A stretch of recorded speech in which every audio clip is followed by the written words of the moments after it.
The galaxy was wide and full of wonders, but there were also places so dangerous that even the bravest fleets turned away. Among them was the world of Valor, a planet wrapped in storms and crowned with jagged mountains that glowed with hidden fire. It was here that the strongest Deathworld species in known space lived. They were called the Drulka. The Drulka were not born to peace. Their lives were battles from the very first breath. The surface of Valor was covered with predators larger than starships, and the very air carried poisons that would choke most visitors within minutes. Yet the Drulka thrived in this chaos. Their hides were thick enough to turn aside blaster fire. Their muscles were strong enough to crush steel. When they walked, the ground shook, and when they roared, the sound carried for miles. Other species had tried to tame Valor long ago. Armored explorers, fleets of colonists, and brave mercenaries had come with dreams of claiming the planet's vast resources. None had returned. The Drulka did not merely defend their world. They hunted intruders as if they were no different from the beasts that stalked the jungles. To cross into Drulka space was to vanish into silence. Soon the galaxy learned the truth. Valor belonged to the Drulka, and no one could change that. Among the star nations, the Drulka became more than a name. They became a warning. Traders told stories of Drulka warriors who split enemy war machines with their claws. Scholars debated how any creature could evolve to such extremes. Soldiers whispered of the day they might meet the Drulka in battle and prayed it would never come. The Drulka themselves cared little for what outsiders thought. To them, the galaxy was nothing more than a distant noise.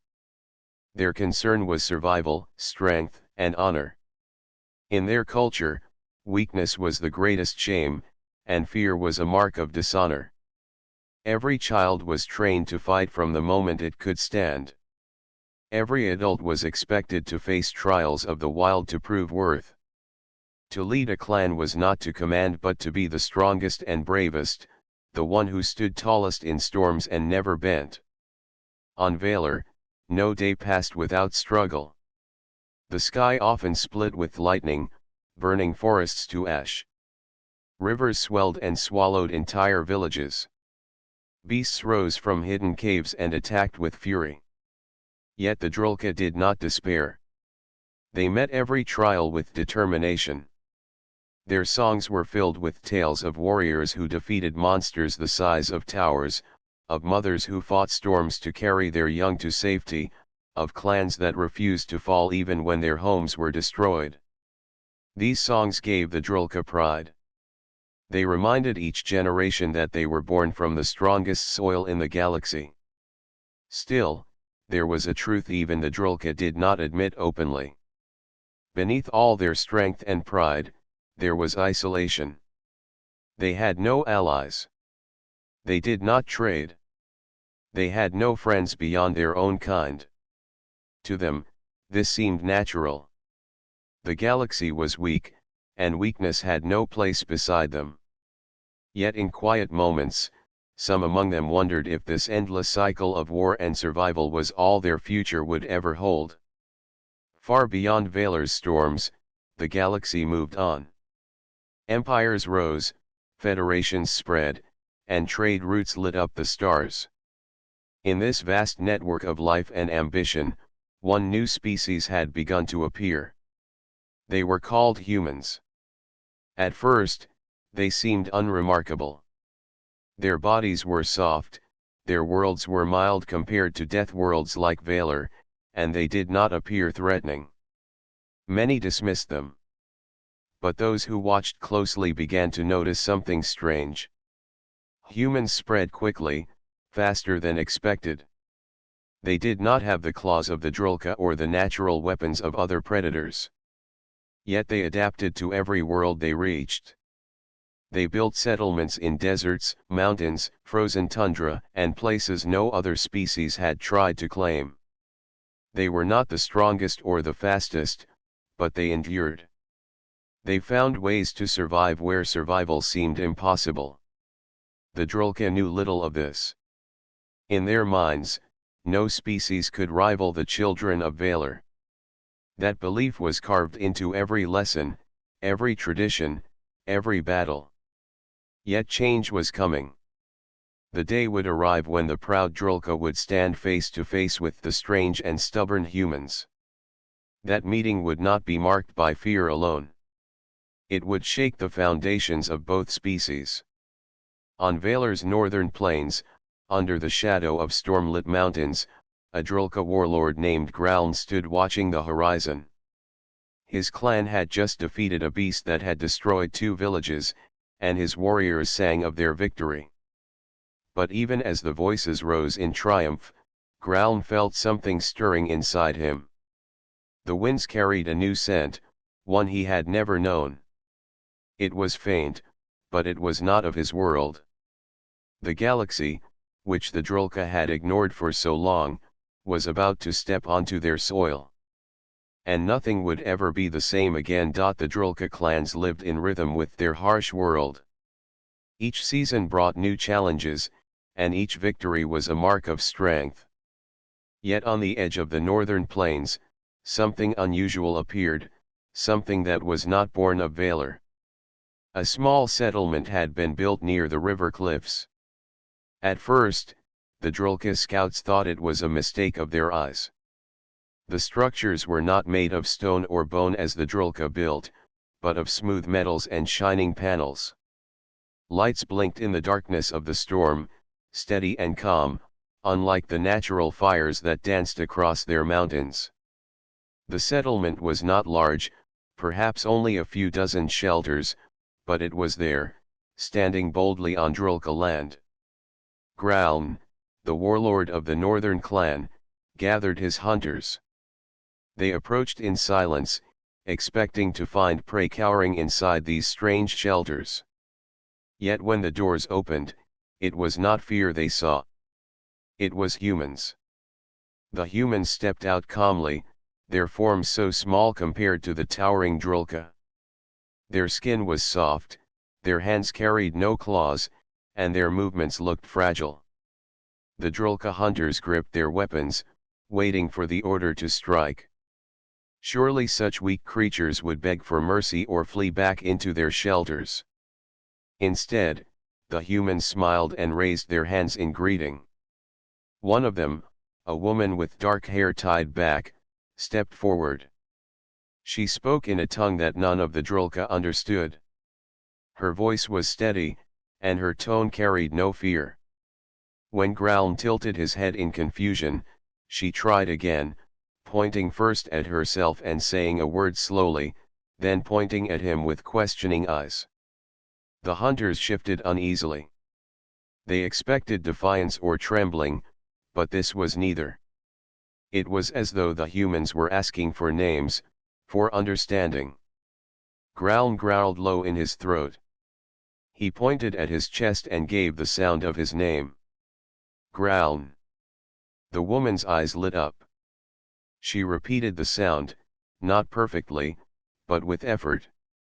Then she touched her chest again and gave her name. More humans followed her example, each giving their own names, each trying to speak clearly, as if building a bridge with nothing more than sound. The hunters muttered among themselves. To them, this was strange. No outsider had ever come to Valor without weapons raised. No intruder had ever spoken without challenge. Yet these humans stood in the open, offering not blades but words. Graln raised a clawed hand, and his hunters fell silent. He stepped closer to the humans, towering above them. He expected to see fear at last, but their eyes held something different. Curiosity. Respect. Even trust. The humans gestured toward their shelters, inviting the Drulka inside. Some of the hunters snarled, ready to refuse, but Graln lifted his hand again. He entered first, his massive form bending to fit through the doorway. Inside, the air was cool, filtered from the toxic winds outside. Strange devices lined the walls, humming softly. On a table rested food, not drulka meat or roots, but something prepared and shaped by human hands. The humans placed the food before the drulka, waiting. Ground sniffed at it, cautious. It was not the flesh of predators, but a mixture of grains and cooked vegetables. To a drulka, it was far from a warrior's meal. Yet the humans ate it themselves first, showing it was safe. Then they waited, not demanding, but offering. Ground tasted it. It was strange, soft, and sweet in ways his tongue did not know. His hunters hesitated but followed his lead. Soon, the room was filled with the quiet sound of two species sharing a meal. The drulka were unsettled. These humans were not warriors, yet they had walked into the deadliest world in the galaxy and built a settlement without fear. They did not carry strength in muscle or claw, but in something else. When the meal ended, the humans brought out tools. They showed the drulka how they could purify water from the poisoned rivers, how they could trap the energy of storms in shining panels, how they could mend wounds with small glowing instruments. The hunters leaned close, eyes wide. Even Ground felt a stir of wonder. These fragile beings had brought knowledge that even the mighty drulka did not possess. That night, as storms rolled across the horizon, Ground stood outside the human settlement. His hunters whispered around him. Some wanted to destroy the humans before they spread further. Others argued that the humans had shown respect and even strength in their own way. Ground remained silent, watching the lights of the human shelters glow steady against the storm. For the first time in his life, he was uncertain. The drulka had always believed they were unmatched. Yet these small creatures had walked into their world with open hands and calm eyes. They had not fought, yet they had not yielded either. Ground looked at the sky, where distant stars burned. Somewhere beyond those stars, more of these humans lived. What kind of people were they, to step onto a death world without trembling? The question lingered in his mind as the storm raged on. Days passed after the first meeting between the drulka and the humans. What had begun as a strange encounter slowly turned into an uneasy routine. Each morning, the humans emerged from their shelters and worked with quiet determination. They collected samples of soil, tested the rivers, and set up machines that shone with steady lights. At first, the drulka hunters watched from a distance, ready to strike if they saw weakness. Yet the more they watched, the less certain they became. The humans were not strong in body, but they were strong in other ways. They moved with patience. They studied everything around them. When storms rolled in, they did not panic. They secured their shelters and worked inside until the sky cleared. When predators prowled near, they did not fight like drulka. Instead, they set traps, used flashes of light, or worked together to drive the beasts away without losing a single member of their group. Ground, the warlord of the northern clan, visited the humans often. At first, it was curiosity. He wanted to understand why these soft-bodied beings dared to stand on Valor without fear. Soon it became something else. He realized he was learning from them. He learned that the machines they carried could detect poisons in the air before a drulka's senses could smell them. He learned that their shelters could hold heat against the cold nights better than stone walls. He learned that their small tools could heal wounds with surprising speed. This unsettled him. The drulka had always believed that strength of body was the only path to survival. Yet here were humans, surviving with knowledge, tools, and willpower. They were not stronger than the drulka, yet they were not weaker either. They were something different. One evening, as the sky turned red with firestorms, Ground sat by the humans' campfire. The woman who had first spoken to him, the one who always smiled even when she struggled with his name, placed a container in his hands. Inside was water, clear and clean. It was taken from the poisoned river nearby, but the humans had purified it with one of their machines. Graln drank it slowly, then stared at the container. For generations, the Drulka had boiled water with stones, burned herbs to cleanse it, and sometimes lost whole groups to sickness. Yet these humans had found a way to make the water safe with a machine no larger than a shield. "Why do you help us?" Graln asked in his deep growl, though he knew the humans did not fully understand his words. Still, the woman seemed to sense his meaning. She touched her chest, then pointed at him, then spread her hand to the sky. Her voice was soft, but the tone was clear. She spoke of sharing, of something greater than a single clan or a single world. Graln sat in silence. He had faced beasts that towered over him, storms that crushed mountains, and battles that painted the soil red. None of those had shaken him like this simple act. For the first time, he felt the weight of possibility that the Drulka were not alone in their strength. The hunters who stood with him were less calm. Some muttered that the humans were tricksters, hiding weakness behind clever tools. Others argued that they should be respected for surviving on Valor without claws or armor. The clan was divided, but all agreed on one thing: the humans were unlike any species they had ever seen.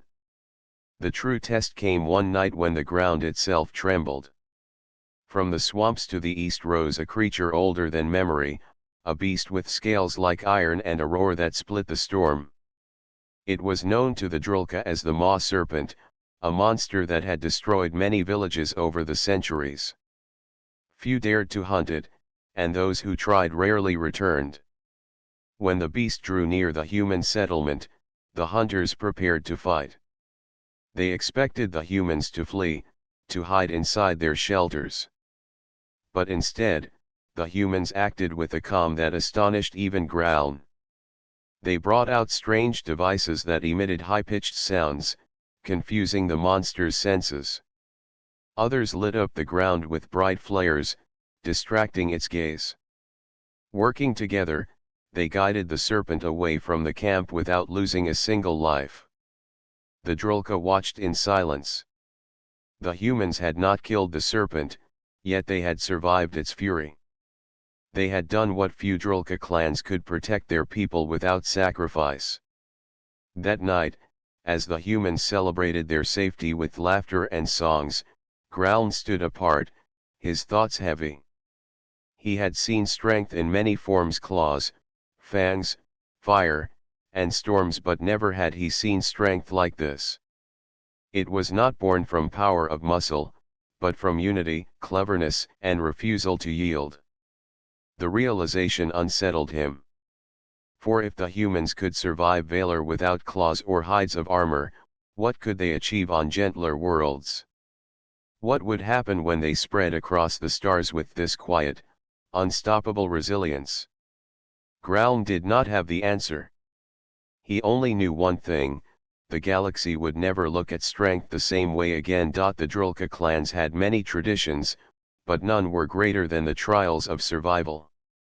To prove strength, warriors would enter the wildest parts of Valor and face the dangers without help. Those who returned were honored. Those who did not were forgotten.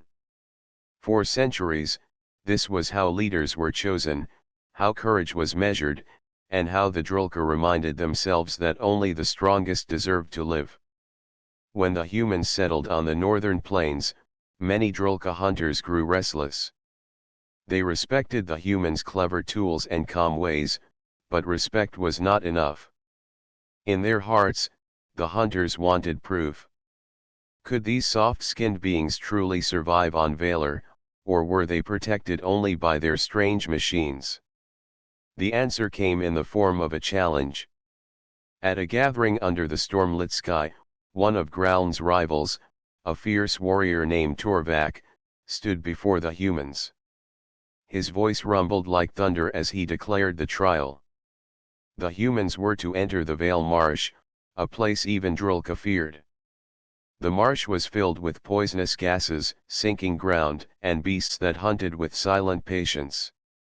Few who entered the marsh returned alive. Torvak believed this would reveal the truth. Either the humans would fail and prove themselves weak, or they would refuse the challenge and show cowardice. To his surprise, the humans accepted. They did not shout, boast, or argue. They simply nodded, packed their supplies, and prepared for the journey. Graln watched with unease. He did not want the humans to die, but he knew the marsh showed no mercy.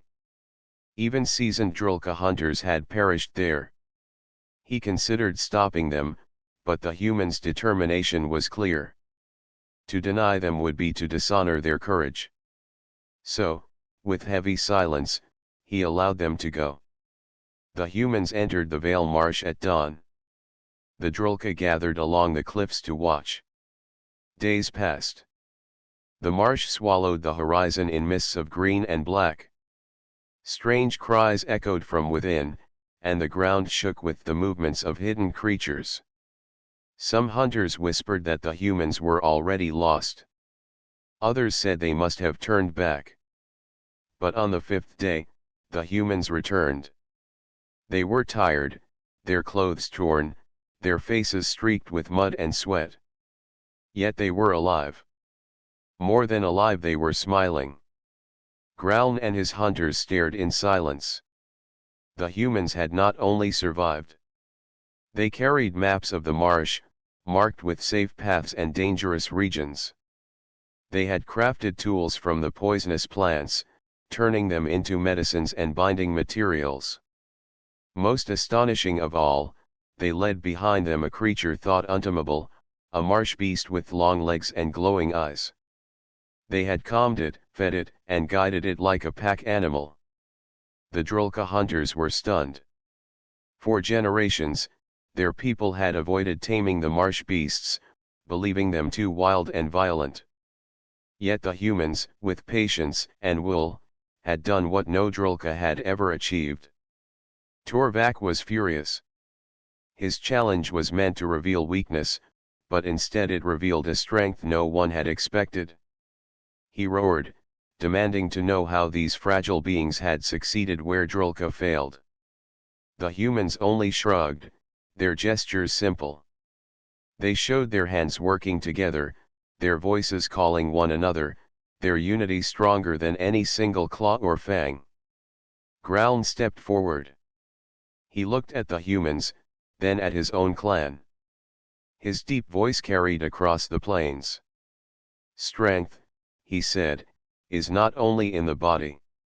It is also in the spirit. The words echoed through the hunters. Some grumbled in disagreement, but others bowed their heads in thought.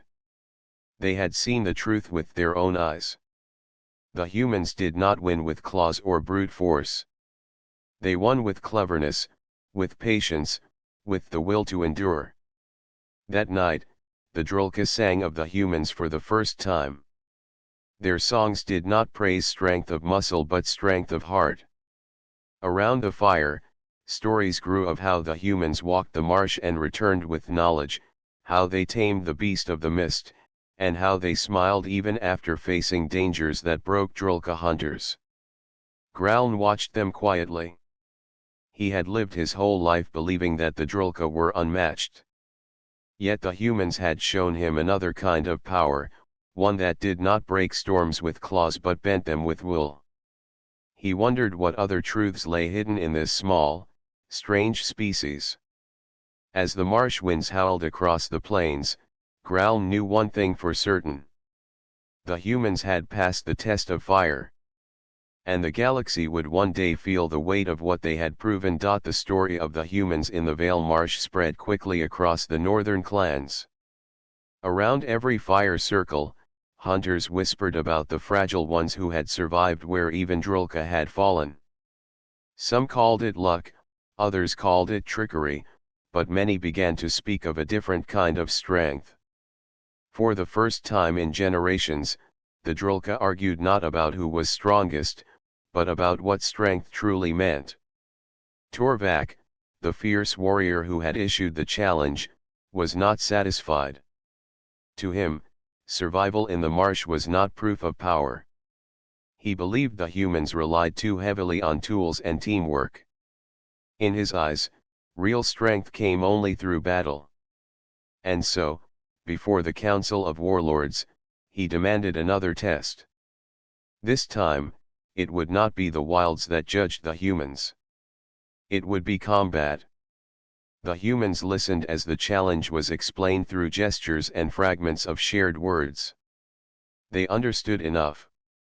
The Drulka wanted to fight. Many expected the humans to refuse. Yet once again, they surprised everyone. They accepted, though not with boasting or anger.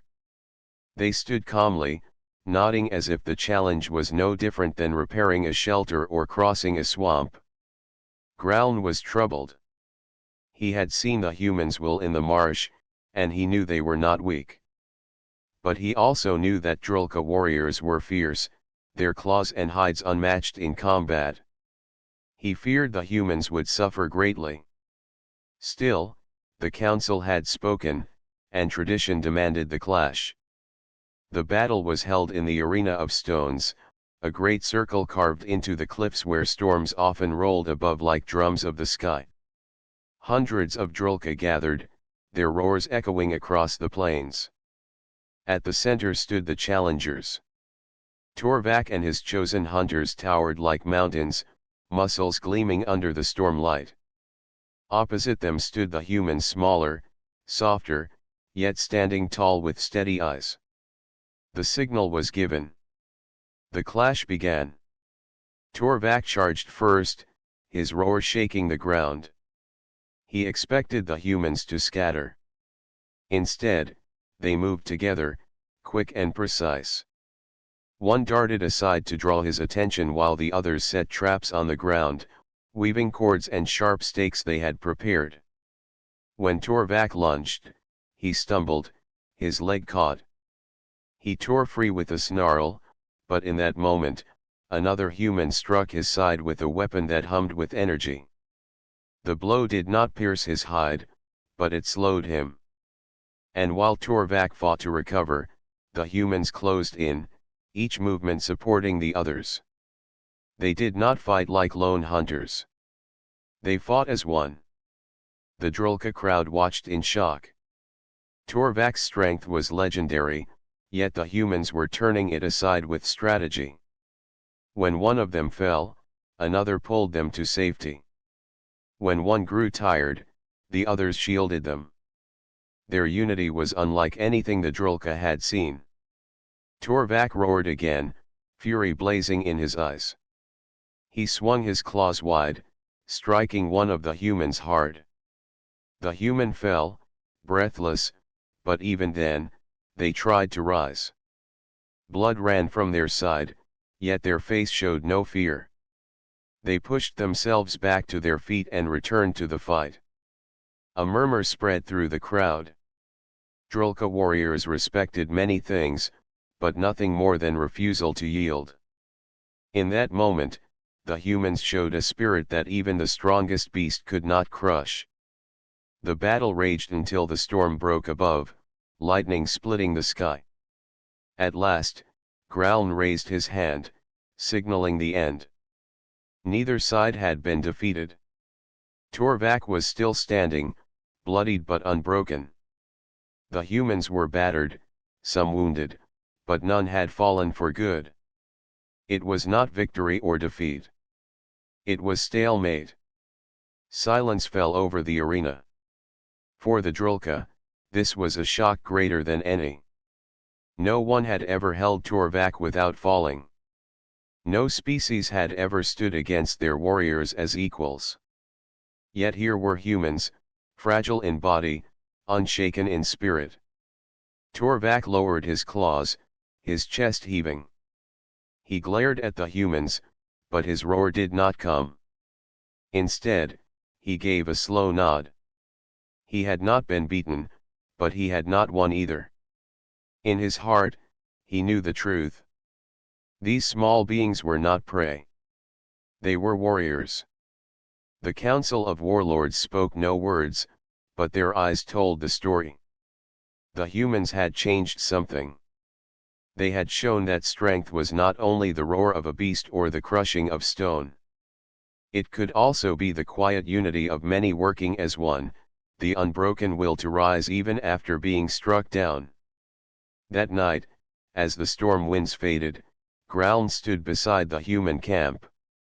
He looked at their fires, at the way they laughed even after hardship, and he felt something he had never felt before. It was not fear. It was not pride. It was hope. For the first time, the strongest of the Deathworld species wondered if their future might be shared, not alone. And in the stillness of the night, he knew the clash of wills was only the beginning. The battle in the arena of stones was remembered for many seasons. The Drulka were a people who valued strength above all, yet they had seen something new in the humans. Though the humans were not covered in armor, though they did not have claws or hides like the beasts of Valor, they had fought with unity, skill, and unbreakable spirit. It unsettled the clans, but it also inspired them. After the clash, the Council of Warlords met in silence. Each leader thought of what had been revealed. For generations, the Drulka had stood apart, believing no one could rival their power. But the humans had shown a strength that was not born of muscle or fang. It was born of working together, of adapting, of never yielding. At first, the warlords argued. Some claimed the humans should be driven away before they spread further. Others claimed they should be welcomed, for they had already proven themselves worthy of respect. Ground listened to both sides but said little. He remembered the look in the humans' eyes during the fight, the steady fire that no blow could extinguish. He knew such will was not something to fear but something to learn from. In the days that followed, the humans and the Drulka began to share more than words. The humans taught the Drulka how to use their machines, showing them how to purify water more quickly, how to store energy from the storms, and how to heal wounds without long suffering. In return, the Drulka guided the humans through the wild lands, teaching them how to sense danger in the air, how to read the signs of storms, and how to stand their ground against predators. Together, they faced challenges that would have crushed them alone. When a swarm of razor beasts swept across the plains, the Drulka fought with their claws while the humans used traps and fire to drive the swarm into narrow canyons. When a great quake split the land, the humans used their machines to build bridges while the Drulka carried heavy stones to anchor them. For the first time, two species stood side by side, not as enemies, but as allies. This partnership spread beyond the northern plains. Hunters from other clans came to see the humans for themselves. At first, they expected weakness, but they saw people who laughed in storms, who rose after every fall, who shared food even with those who doubted them. The songs of the Drulka began to change. They no longer told only of battles and beasts. They told of humans who endured, who brought new ways, who refused to be broken. Torvak, the warrior who once sought to prove the humans weak, was changed as well. He spoke little after the battle, but his actions told a story. He no longer called for their removal. Instead, he joined them on hunts, watching closely how they worked together. He began to see that their way of strength did not erase his own, but added something new. Yet not all were convinced. Some clans whispered that the humans were dangerous in another way. If they could survive Valor, what could they do in gentler places? If they spread across the stars with this resilience, would they not grow too powerful? These doubts lingered, but they were not strong enough to break the growing respect. For Graln, the change was clear. The Drulka had long stood as the most feared species in the galaxy, but they had also stood alone. Now, with humans at their side, he felt something different. It was not the pride of being the strongest. It was the strength of knowing they were no longer isolated. One night, as the storms calmed and the sky cleared, Growln stood beside the human leader. They did not share many words, for their languages were still limited, but words were not always needed. The humans pointed at the stars, their eyes bright with dreams of travel and exploration. Growln followed their gaze. For the first time, he wondered not about battles to come, but about journeys. The thought unsettled him. The Drulka had always measured life by survival, by the test of fire and claw. But now he saw another path. Perhaps survival was not only about defeating every foe. Perhaps it was also about building, sharing, and moving forward together. The shift was slow, but it was real. Across the northern plains, Drulka and humans worked side by side. Children of the clans watched the humans with wide eyes, repeating their strange words and learning their songs. Hunters told tales of humans who stood against the Maw Serpent, who crossed the marsh, who faced Torvak without fear. And slowly, the idea took root that the Drulka were no longer the only apex of valor. They had found equals. And beyond the horizon, the galaxy was beginning to hear the stories. Traders spoke of humans and Drulka working as one, of storms tamed and beasts defeated through partnership. Empires that once feared the Drulka now looked with greater concern. For it was no longer only the strongest Deathworld species that they had to fear. It was the alliance of the strongest and the most resilient. The future was uncertain, but one thing was clear. Power in the galaxy was shifting. And the spark of that change began on the storm plains of Valor, when the strongest of the old apex met the quiet strength of humanity. The storms of Valor had raged for countless ages, but on one clear night, something new rose above them.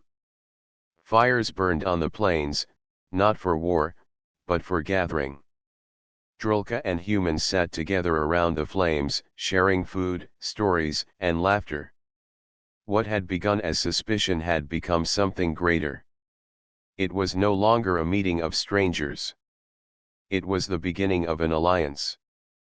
Growln stood at the edge of the circle, watching the humans speak with his hunters. The sight stirred something deep in him. He had lived his life believing strength was measured only by claw, hide, and roar. Yet the humans had shown him another truth. Strength could also be the hand that lifts another from the mud, the mind that finds a way where none exists, the spirit that never bends even when the body is broken. The clans were changing. Where once they sang only of battles and beasts, they now added verses about their human allies. Songs told of how humans crossed the marsh, tamed the wild beast, and faced Torvak in the arena of stones without fear. Children of the Drulka repeated these songs, their eyes wide with wonder. For them, the idea of strength was already different from the one their parents had known. But not all change came easily. Some warlords still doubted. They feared that by walking beside humans, the Drulka would lose their pride. They whispered that alliance meant weakness, that to stand with others was to admit the Drulka could not stand alone. These voices grew louder when outsiders began to notice. From distant empires came rumors. Traders spoke of the unthinkable humans and Drulka working as one. Fleets that had once avoided Valor now sent spies to watch. Leaders who had once feared only the claws of the Drulka now feared something greater. For if the strongest warriors of the galaxy stood with the most resilient explorers, what power could stand against them? Growln heard these whispers, but he did not waver. He remembered the night of the marsh, the clash in the arena, the battles fought side by side. He remembered the look in human eyes, a fire that matched the storms of his world. To him, there was no weakness in this bond. There was only strength multiplied. The true test came when a disaster struck. From deep within the mountains, fire and smoke poured forth. A great eruption split the land, sending rivers of molten rock across the plains. Villages burned, and beasts fled in panic. The Drulka clans fought to save their people, but the destruction was too great. It was then that the humans acted. With calm resolve, they brought forth machines that could channel the rivers of fire, diverting their flow. They used flying craft to carry supplies and rescue the stranded. They worked alongside Drulka warriors, who carried the wounded through storms of ash. Together they built barriers of stone and steel, turning the tide of destruction. When the fire finally calmed, when the ground stopped shaking, thousands of lives had been saved. Not by Drulka's strength alone. Not by human resilience alone. But by both, standing together. In the aftermath, even the doubters fell silent. They could not deny what they had seen. Alone, each species might have survived, but together they had achieved more. The clans rebuilt, and this time the humans were not outsiders. They were part of the effort, honored in songs, praised in councils, trusted in hunts. The shift spread beyond Valor. Word reached the stars that the strongest Deathworld species had found equals. The galaxy trembled with the thought. For ages, the Drulka had been feared as unmatched. Now, they had chosen allies who would not break, who would not bend, who would carry storms in their hearts to every world they touched. On a quiet night after the rebuilding, Graln stood with the human leader on a high cliff. Below them, the plains stretched wide, dotted with lights of villages and camps. Above them, the stars burned clear and bright. The human pointed upward, tracing paths among the constellations. Graln understood enough. The humans were speaking of journeys yet to come, of stars to cross, of worlds to see. Graln's chest rumbled with a low laugh. For the first time in his long life, he did not feel that the Drulka were alone against the galaxy. He felt they were part of something larger, something greater than any single species. The humans had come as strangers, fragile in form. They had been tested by storm, by marsh, by beast, and by battle. They had not only survived. They had changed the meaning of strength itself. From that night on, the songs of the Drulka carried a new verse. It told of the time when the strongest Deathworld species met humanity, and nothing was the same again. It told of unity born in storms, of two peoples who stood taller together than apart. And it promised that the galaxy, vast and wide, would one day know the power of this bond. For a new era had begun.